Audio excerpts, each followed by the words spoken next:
एक स्कूल में उमर नाम का एक शरारती छात्र पढ़ता था। उमर बहुत होशियार था, लेकिन उसे शरारतें करने का बहुत शौक था। वह हर समय अपने दोस्तों के साथ मिलकर कक्षा में विभिन्न प्रकार की शरारतें करता रहता था, जिससे अक्सर उसके शिक्षक नाराज रहते थे। एक दिन उमर ने सोचा कि वह अपनी कक्षा की शिक्षिका मिस फराह के साथ एक शरारत करेगा। उसने अपने दोस्तों के साथ मिलकर योजना बनाई कि जब मिस फराह कक्षा में आएंगी तो वे सब मिलकर झूठ मूठ का झगड़ा करेंगे ताकि उनका ध्यान भटकाया जा सके। उमर के दोस्तों ने उसकी बात मान ली और सबने मिलकर योजना बनाई। अगले दिन जब मिस फराह कक्षा में आई तो उमर और उसके दोस्तों ने तुरंत झगड़ा शुरू कर दिया।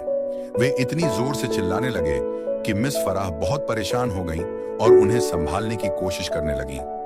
जैसे ही मिस फराह उनके पास पहुंची, उमर ने चुपके से उनकी कुर्सी पर गोंद लगा दी।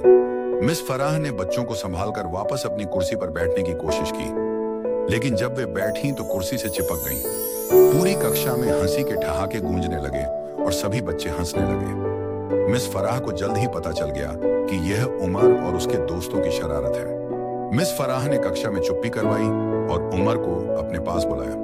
उन्होंने उमर से कहा, उमर, मैं जानती हूं कि तुम बहुत होशियार हो, लेकिन यह क्या हरकत थी?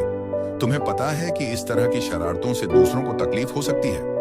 उमर को अपनी हरकत पर शर्मिंदगी हुई। उसे महसूस हुआ कि उसकी शरारत से शिक्षक मिस फराह को तकलीफ हुई है। उसने तुरंत माफी मांगी और वादा किया कि वह आगे ऐसी शरारतें नहीं करेगा जिनसे किसी को नुकसान पहुंचे। मिस फराह ने उमर को माफ कर दिया और उसे समझाया कि वह अपनी ऊर्जा को शरारतों के बजाय सकारात्मक कामों में लगाए।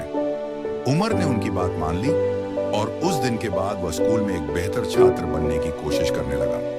यह कहानी हमें सिखाती है कि शरारतों की भी एक सीमा होनी चाहिए और हमें हमेशा यह ध्यान रखना चाहिए कि हमारी किसी हरकत से किसी को तकलीफ न पहुंचे। शिक्षक और बड़े हमसे प्यार करते हैं और हमें सही रास्ते पर चलने के लिए मार्गदर्शन करते हैं, इसलिए हमें उनकी इज्जत करनी चाहिए।